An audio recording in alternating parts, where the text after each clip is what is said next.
You're funny. It's like I said. Do you like my tail? Like I said. Welcome back to Iron Rage, the show where Lee Priest and I vent our frustrations with the world, and Lee is venting his frustrations out at the beach. And you have a very nice backdrop there. And I noticed the first thing I saw your cheekbones showing more. So I have to assume that you've dropped more body fat. Probably dropped another 2 kilos and that, it's looking like, look at that beautiful view there. I love it. It's an overcast I like the day. lighthouse. Yeah, it is. Lets the ships know where the rocks are. There you go. Do you, when you go for a walk on the beach, do you actually walk to the lighthouse or you don't go that far? Yeah, because you can walk out on the breakwater. There's a breakwater that goes past it, but I don't really like going on the beach while I've got shoes on because you get sand in the shoes. Sand fucking gets in everything and then you can never get the shit out. Is this like the sort of beach here in Australia where you can actually see great white sharks off it? I know you guys have areas where there are great white sharks. Well, where you saw the lighthouse there, that's where the ships come in. Just on the other side is Stockton Beach. Right. And there's actually a documentary on Netflix about great whites. And that's where the great whites breed over there in Stockton Beach. Oh, that is, because I saw that documentary. I didn't know if that was the area, yeah. Interesting. Which is weird because we've got so many surfers here, so they must breed over there. But they don't, I guess they don't, like they say, shit where you eat or whatever, because they don't sort of kill people around here or whatever, because they must just fuck off somewhere else and go eat people. There's like 1 million seals over there, so they got plenty of food over there where they breed, right? No, we only had one seal. He was a judge on The Voice. Remember him? Very funny. Have you ever, can you see them though if you go to that lighthouse, and can you see the sharks there? No. Sometimes you'll see people with their helicopters flying over. They'll get aerial views, but pretty much it's funny because sometimes there was an aerial view just the other day of a beach not far from here, and it was like the helicopter took a shot and there's all these swimmers, and only like 20 feet from the swimmers there's this big shark shadow in the water. So they're always there. You just, as long as you don't know it. But I used to hate it because I'd go out swimming here. You go out with your mates, so there'd be like 5 of you. You're out there in the deep water. You go to body surf in. They all catch the wave. You miss the wave. Now it's just you out there and you're looking around. And all of a sudden I get that flashback to the movie Jaws, you know, where you get the shark's view looking up at your legs dangling down like that. So I start swimming fast, but then in my mind I'm thinking, doesn't matter how fast I swim back in, the cunt's going to get me. So it's like, exactly. And then they say, oh, but if a shark gets you, Dave, punch it in the fucking nose. Yeah. I'm sure that's the first thing you're going to think about when there's a great white shark like stalking you, right? Yeah. I'll just turn around and punch it in the nose, yeah. Yeah. Well, how are you going to do that when your fucking arms are in its mouth? Right, exactly. Fucking headbutt it. Yeah. It's crazy though, and people swim all the time over there. They don't care about the sharks. They know they're there too. Yeah, it's like anything, you know. If your numbers up, your numbers up. When you really think about the amount of people that go swimming, it's like the amount of people that, you know, go in aeroplanes and how many really crash and stuff like that. I won't talk about helicopters, but aeroplanes. When you go in aeroplanes, how many actually crash? So. Right. Actually, I got in trouble the other day because, you know, it was very sad that Kobe died, and I just mentioned on something about, what about the other people on the helicopter? Well, Lee, this is Kobe. And I said, well, the other people on the helicopter have families too and stuff. You can't forget about them. Sure. You know, I think there was a coach and his daughter and wife was on the helicopter as well. So it's sad. And then someone's like, it's sad when the children go. And then I got in trouble again because, look, I said, it is sad. But to me, if a young child dies, I'm thinking, well, you know, say they're 5 or 6. They really haven't experienced life, so they're not really missing out on much if they die, compared to, look, you got to hear me out here. Look, say... This logic is very, very slippery, Lee. Okay, well, here we are. I'm on the slope here. I'm on the fence. Here we go. Let's just say there's a 4-year-old, right? Okay, he's got a couple of mates. He goes to school. He dies. Very sad. Don't get me wrong. It's sad. But now let's say a father dies. You've got a whole life. The family depends on you for support. Sure. You're the one bringing the money in. You're paying the house. So if the older person dies, to me, that's sad because you've had this life. Right. If a child goes, and they say, yeah, Lee, but this child had its whole life ahead of it, which is true. But now let's go back. Imagine if Hitler had died as a child. Imagine all the Jews that would have been saved. See, just because they die as a child doesn't mean they're going to have this great life. Well, I think they could be murderers. There was that couple that died on the helicopter that still had kids at home. Those are the kids I really feel bad for because they lost both parents. Exactly. Imagine if Hitler or Stalin or Jeffrey Dahmer, if all these murderers had to been killed. Now imagine Adolf as a young 4-year-old, if he got hit by a car, they'd be like, oh my God, that's so sad. The young boy was dead. Little did they know what he was going to do later on in life. So sometimes it's best, what I'm trying to say is sometimes it's best if some cunts as kids do die. Yeah. People are probably saying right now to themselves, if Lee Priest as a 4-year-old was only drowned and fed to the great white sharks, imagine what we would have in bodybuilding now, you know. I said it to myself all the time, you know, even when I was 19, I cut my wrist. If only I didn't call for help, I could have been fucking dead. Did you really you really try to commit suicide? Yeah, when I was 19, I cut my wrist. So the thing was, imagine if I had succeeded, all these cunts out here now would have no one to complain about when this video's over. Lee, let me ask you a question. I didn't know this. Why did you try to kill yourself at 19? You were a good bodybuilder by then. Weren't you living in Venice? No, it was just before, because this is when I'd won the Mr. Australia 3 times, and they still said I was too young to be pro. Yeah. And then I did that World Championships in Poland, which they said I should have won, but then I did the drug test on Thursday. Friday, they said everyone who was disqualified was disqualified. Saturday, I competed, and just before the night show, where I was supposedly meant to get my award, they called me aside and said, you come up positive. So when that was all over, I'm like, well, but I haven't taken anything. I'm a fucking lightweight. So this was after that's when I first did my first cycle. But when I got back to Australia, I was still living out the back of the gym thinking, well, this sucks. And you know when you get in those moments of life where you're thinking this sucks, and you really start talking yourself into life sucks, this is worse, this is worse. I remember I was eating baked beans out of a can. I thought, well, fuck this, I'll fix this up. So I got a knife and cut my wrist. The only thing that woke me up from it was because being cheap, I didn't have a sharp knife at the time. I didn't get those free steak knives off TV. I had like a fucking shitty blunt knife. So when I cut it, I went, okay, it's bleeding a little bit, but that doesn't look deep enough. So I stuck it back in to do it again. And when I stuck the knife back in to do it again, that fucking stung like shit. Then I went, oh fuck, what am I doing? So then I said, Mum, you better come get me. I just cut my wrist. And yeah. Oh, so you actually called your mother and told her what you did? Yeah, I said, you better come. Did she lose her mind? She's like, what? Yeah, but you know, she probably expected it from me. She's probably like, oh, there goes Lee doing stupid shit again. See, now this is the good thing. See, where being short coming good, because I was that short, I couldn't really reach the rafters to put a fucking noose around it, could I? Oh man. So what? When they take you to the hospital, Lee, when you try to commit suicide, I assume they put you in the psych ward, right? Initially. Well, normally they do now, but back then they didn't, because I guess I was with my mum, and they said, look, are you going to take care of him and, you know, do this sort of stuff? Little did I know my mum's just as crazy as me, so sending me home with my mother probably wasn't a good thing.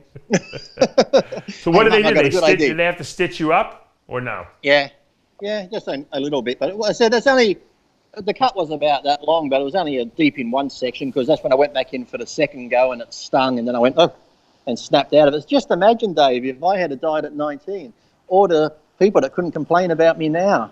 Now the people are going to write under the comments, wished you had died. Try it again, you arsehole. Why don't you fucking do it properly? Yeah, I know. That's probably the only thing I've committed. It's the only thing I've committed to in life and failed at, Dave. I thought I was going to... Actually, I did see Flex on that latest... Did you see Flex get interviewed with that guy who interviewed Ronnie? What's his name? Patrick David, yeah. Yeah, I like how they said, when they said Lee Priest, and Flex goes, jack of all trades, master of many, except suicide. I didn't quite master that one. But actually, when I come over in May, I've just been asked to go on and do an interview with him. I got to fly to Dallas and be interviewed by him. Oh, you did? Because you said you wanted to be interviewed. I didn't know if that happened. Oh, good. He's a good guy. You know, I interviewed him for our channel, and he'll ask you some good questions. You make sure you tell him about the suicide, because I don't think anyone knows about that. I was on my documentary, so I'm sure he seems to do a lot of background check before he interviews people, so I'm sure he'll know everything. I hope he doesn't find out about my cross-dressing and stuff like that. I hope he doesn't find out about you and Blackman, you know. I hope he doesn't find out about that strap-on dildo incident at the Blackman office. You know, some things I like to keep. Did you know Kobe Bryant when he used to train at Gold's Venice? I saw him a couple of times. They came in the world a few times. Oh, they did? Yeah, but I remember, I think in the early days, I remember Magic Johnson and all them would come into Golds because I think Charles Glass and that used to train them. Yeah. So I'm sure Kobe would have been with them then. So yeah, it's a big loss, isn't it? That but I said it's sad that I guess you never know when your time's up and when your time's up. But now it just seems like, from all reports, that the helicopter pilot was told, the fog was low, and even the police helicopters weren't flying because of the fog. So yeah, but do you think Kobe convinced him to fly, or do you think he didn't? He just said, "Oh, we can do it, no problem." Nah, because I think what it was, it said they left from down Orange County way, and it's when they got to LA, because how LA's in that basin. Yeah. I think that's when they came into the fog there. So I guess thinking, the pilot probably knew the area, thinking he could do it. But you see so many accidents that happen in fog, and if the police helicopters don't fly, and pilot error is a shitty thing to do. But it's like there's no comfort. I saw people saying where there was someone commented saying, Kobe was there for his daughter's first breath when she was born, and he was there for her last breath when she was dying. But still, it's not a way you want to go. Be with someone having their last breath if you're crashing into a fucking hillside. That's for sure. No, absolutely not. But and like I said, I posted a thing about it, a picture of him and condolences on Instagram, but then I took it down because it's like everyone jumps on the bandwagon, putting up stuff, putting up photos, putting up this, putting up that. So it's like, it's nice to have like memories and memorial type things, but it's just, I said, there's going to be a huge investigation, I'm sure, and I'm sure, I think they cancelled the game, didn't they? Wasn't there meant to be a Lakers game I think so. tonight? And Yeah, I'm sure there's going to be a lot of lawsuits against Kobe's family too, I guarantee it. Yeah, it's sad that it comes down to that too, because it's like but Well, how would you like to die, Lee? Have you ever thought about that? Like, you want to be eaten by a great white shark? Like, what would you like to do? How would you want to go out of this world? Through a wood chipper. Through a wood chipper? Actually, speaking of that and children dying, there was a very sad story here in Australia. It would have been like 3-4 years ago. There was a farmer, and he was actually working with the wood chipper, and had his 6-year-old son helping him, and his 6-year-old son did actually get caught and went through the wood chipper. No. Oh my God! Yeah. So now that would be a fucked way to go. I would just jump. You might as well just jump in right after your kid. I mean, at that point, No. It's just like, could you imagine just the father? You'd never get over that, seeing your kid go through a wood chipper. No. Your wife maybe, but the fucking kid, I don't, your fucking wife, you'd be shoving the bitch in.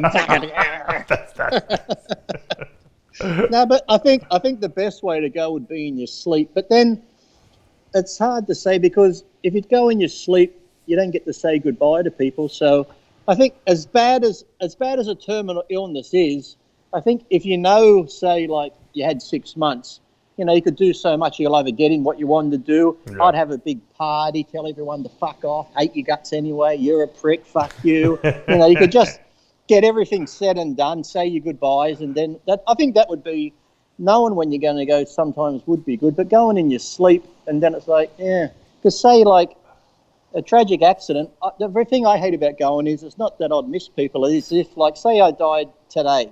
Yeah. There's a good movie coming out next week. I wouldn't be able to get to see the fucking movie. Well, you can watch it from above for free. You don't even have to pay once you're over there. These are the things that piss me off. I'd miss out on, maybe Captain America Part 2 and all this sort of shit. It's like, well, you're not ready. You're not ready to go yet. When you're ready to go, you won't care about those things anymore. You're still ready to stay here.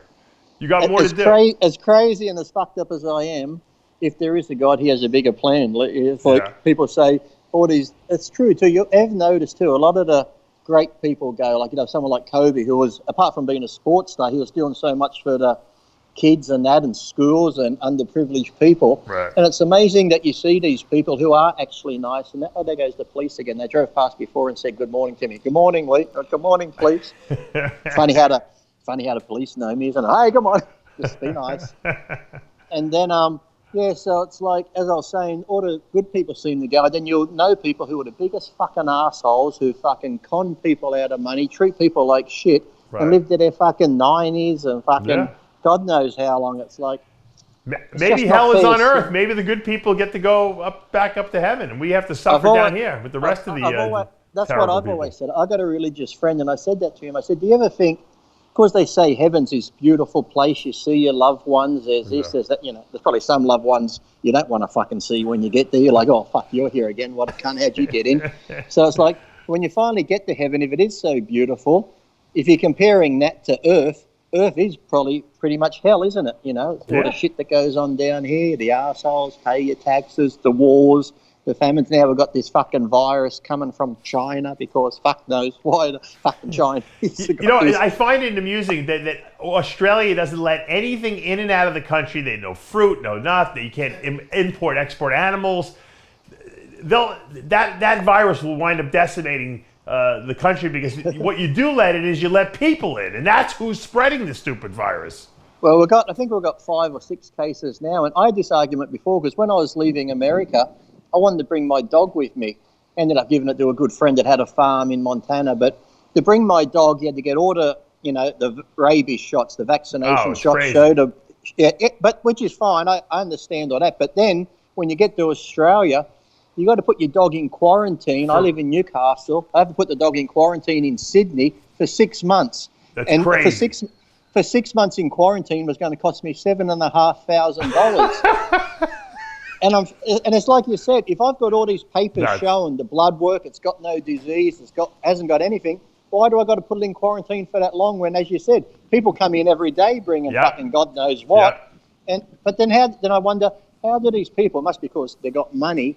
How do they bring in all these racehorses when they have these big races here? True. The racehorses come in, no problem. Right. The horse races, and then they piss off back to wherever. So, well, here's a better one. Why doesn't Australia export anything out of the country? I understand not letting stuff into the country, but why can't they export like reptiles and stuff like that and put taxes on it and generate income for the country?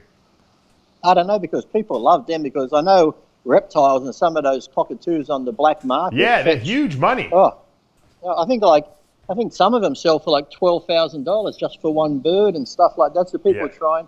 I don't know. Australia's really weird like that. Even when you come in, they ask you questions like, have you been on a farm and this and that? If you've been on a farm, they take your shoes off you and they spray your fucking shoes down. Oh, really? Have you ever been to New Zealand? Now, New Zealand's another place where when you land, you sit on the plane and they come through the plane with these gas canisters. Oh, really? And they actually, God knows what's in it, and they walk down the aisles. Really? They're like disinfecting you, huh? Yeah, and they fucking spray the plane, so God knows what's in there, fucking probably killing us all. I flew from Sydney into New Zealand to go back to the United States, and they're like making me go through customs. I'm like, guys, I'm not staying here. I'm not getting out of this airport. I'm going to New York, or wherever I was going at the time. I think it was New York. I'm like, so what the fuck? I've never understood that, because when I went to just England, I hop on a plane in Sydney and go to Perth. Yeah. You land in Perth, right, and you do whatever. You got to get off, even though it's the same plane you're going back on. Yeah. So you get off the plane, they make you go back through fucking security and this sort of shit. I'm like, I've been on the plane. I'm like, it's like I've already been through security, customs, and all those other checks to get on the plane. Now I'm on the plane. I've been on the plane for, say, 10 hours. Yeah. And now you land. You got to get off the plane, go back through security to get back on the same plane. I'm like, who the fuck do you think I am, MacGyver? Do you think I just made a bomb on the fucking plane and now I'm hopping back on to fucking blow it up? It's like, I've been in the air. What the fuck do you think I've been doing? Making bombs while I'm in the air with your fucking toilet rolls? I don't get it. And then why do they do that too, where you have your water? You can't take your water on, but you can buy water once you get through there. I'm like, you know what? The water thing is the biggest scam of all time. These airports must be making so much money on water, because you can't bring any water past that checkpoint. You got to buy their water. They might as well just charge $20 a bottle at this point, because... Well, some places are, though, like $6 a bottle. I saw one guy who got one for $6. I went, that's special water, that one. But how's this? I actually saw one. You can't take the water through the checkpoint, so you got to get rid of it. Now, once you've gone through, you can buy the water, but then when you get to your gate, they'll check your bag again, and if you have water, they won't let you take it on the plane. Oh, no way. I just brought it here in the fucking airport. I brought it on this side of the airport. Actually, I was at the airport. This was a couple of years ago, just a local one. And this woman, right, you go through security, you scan your bag. So I went through. She was behind me. They scanned her bag and stuff. They pulled her aside. They did the swab test. And then she came and sat not far from me. And there was another guy beside us. And she goes, oh, shit, I want to get a hamburger. So, you can go back through security because it's just a small airport. Yeah. So she said to the guy, can you just watch my bag? I'm just going to get a hamburger. He's like, sure, no problem. So she goes out. The security guard comes over and says to the guy, is this your bag? He's like, no, I'm just watching it. And this security guard ripped into him. You should never watch somebody's bag. Do you know how bad this is? Do you know this? So I just sat there. I looked at the security guard and I said, you know what? Well, if you did your fucking job, she just come through there. You just swabbed the bag. You just x-rayed it. If you did your job properly, that bag should be fucking okay, shouldn't it? It's true. It's true. Like, fuck me. They're like, I normally get a few people there, but you do get those overzealous people who think they're stopping World War III when they fucking... Meanwhile, the terrorist is walking behind them as they're yelling at the 90-year-old lady for trying to sneak a water in, right? But how's this though? The same airport in Newcastle, I was there with my friend Thomas. This one only been 3 months ago going to Melbourne. There was me, Thomas, and a cab driver of Pakistani-looking type, so, not saying he was a terrorist, but had that look. Yeah. So they pulled the three of us aside and they said, we're going to do the wipe the thing over your bags and hands and then put it through the machine. But he goes, I'll do yours all at once. I said, well, how's that going to work? Because he swabbed me, he swabbed Thomas, and he swabs that guy. I said, okay, so if the machine goes off, which one of us is it that... I said, I'm picking the dark guy. I'm picking the dark guy. Say, it's that guy, not me. And the cab driver's like, huh? I said, well, how can you swab 3 people and then put it in the machine? Because if it comes back positive, you don't know which one it came off. So it's like, I said, okay, I can understand you're trying to get people through quick, but then if it comes up positive, you're going to have to do us all again individually, aren't you, to find out who it is. But that's how they do, they do steroid testing a lot like that. They'll put all the samples together in batches of like 10, and then if it comes back positive, then they have to first start testing all the individual ones of that lot. It's kind of stupid when you think about it. Well, I told you, did I ever tell you that time when they did that drug testing at the 98 Mr. Olympia, and I was with Nasser at the time, and him and I were sharing the same dressing room. So that morning, we all did the piss tests. And we, did them all in our little thing and put the lid on it. Yeah. We came back to the night show and we went to our little room there. This was at Madison Square Gardens. And outside the dressing room, here's this tray. And on the trays, all the fucking pee samples. Oh, and that's when I just looking at each other like, I said, how about you and I get first? You can get first, I'll get second, because we'll drop drugs and everyone else is fucking sample. NASA probably loved it. Oh, very good idea, Lee. And then when you turned around, NASA would have dropped some in your sample too, just to make sure. I know, but I couldn't believe it. They were just sitting outside this room, all the pee samples on a tray. I think back then they weren't even testing them. That's a real by the way, that's a real violation right there of the drug testing procedures. Yeah, I think they never should be left alone. Yeah. Well, I think that was the drug test, tip them down the toilet, because I think that was the 98 Olympia when Ronnie first won it too, because everyone was so panicking about the drug tests and this and that, because they weren't sure what they were going to test for. Right. I remember everyone was in the foyer thinking what they're going to test for, and then word got out what they're going to test for, and then all of a sudden, people like Ronnie and these all suddenly disappeared with Chad Nichols back to their rooms. Oh, no way. I think they must have, okay, well, I'm not testing for that. Let's get back to the room really quick and fucking pop some of this and pop some of that. Whatever they popped worked for sure, because Ronnie looked really good at that show. But how's this, though? I did a show when they were testing. This is how another time I know it was probably fake, because for some, I had a brain fart when they were testing mainly for diuretics and clenbuterol.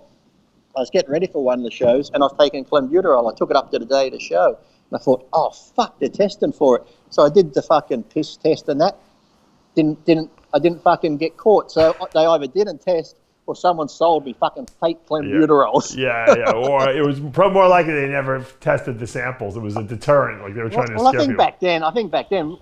I think Wayne was saying each test was like $200 or $300. So they're not going to fucking pay that. No, by 98 or whatever it was, the late 90s, they weren't. I don't think they cared about testing. They were testing though in the early 90s, and then they kind of just forgot about it after a while. Well, remember when they tested? Was it the one that was in Chicago, and everyone came in looking shit apart from I think Mike Christian, he looked fantastic, like he should have won the show, but everybody else was soft and small and looked fucking terrible. It was almost like when they did that first WBF show, and then the second one when Vince They were McMahon horrendous, tested it. yeah. Oh, yeah. Remember that one? That was fucking... The only person who looked good, actually, you're right. It was like Lee Labrada looked pretty good for that. Isn't that the show Lee should have beat Haney? Everyone said. Yeah, I think Labrada and Mike Christian looked the best at that one, the drug tested one in Chicago. Yeah, but everybody else was off. Haney was off, but then the following year, before he retired, when he came back, and you're like, holy fuck, what happened there? Everything changed, exactly, People don't realize why he didn't look good that year. You're right, they tested that year. Forgot about that. Yeah, but I remember the first WBF show when Stridham walked out on that stage, my God. He was a freak. The guy was fucking massive as hell, and even Aaron Baker back then, and Tony Pearson. All those guys were freaks. Whatever happened to, what's his name, looked fantastic. He always reminded me of Ronnie. He never got as hard. Remember big Johnny Morant? I don't know. I think his son is actually like a NFL football player now. I'm pretty sure. But Johnny Morant, he had like massive arms, chest, back, legs, almost similar to Ronnie, but just never got that condition. Massive guy. I don't think he knew what he was doing. I think he was just a genetic freak, And but there was so many guys that didn't turn pro. I remember I always thought he should have turned pro. Remember Edgar Fletcher? Yeah. Now there was a guy that fantastic, never got a pro card. Well, yeah, Jim Mannion used to tell me they would be in the NPC gym. I was just talking about this on another show today, overlooking the whole Pittsburgh area there. There was a courtyard, and they would see Edgar like a block away, eating donuts and stuff like that, like cheating on his diet before the Nationals and stuff like that, like a week out. Like it was the guy used to just cheat on his diet. I mean, it was that simple. Yeah, but he still looked. In some of those shows, he still looked great. Well, fuck, I used to remember seeing Flex eating French fries covered in tomato sauce and shit before the contest and stuff like that. It's always the genetic freaks that screw it up, right? No, because I don't know if it just comes easy. But I think it's just learning your body too. Because I remember my very first dieting for contest, I would be so strict. I'd get the tuna, wash the tuna under the water. And then I can't have this, can't have that. Sorry if I'm boring you, Dave. Just fucking yawn on there. It's all right, mate. Sorry you don't have 4-month-old babies at home. Yeah. Well, if that baby dies, it will be sad. But don't you're the say breadwinner. that. Uh-oh.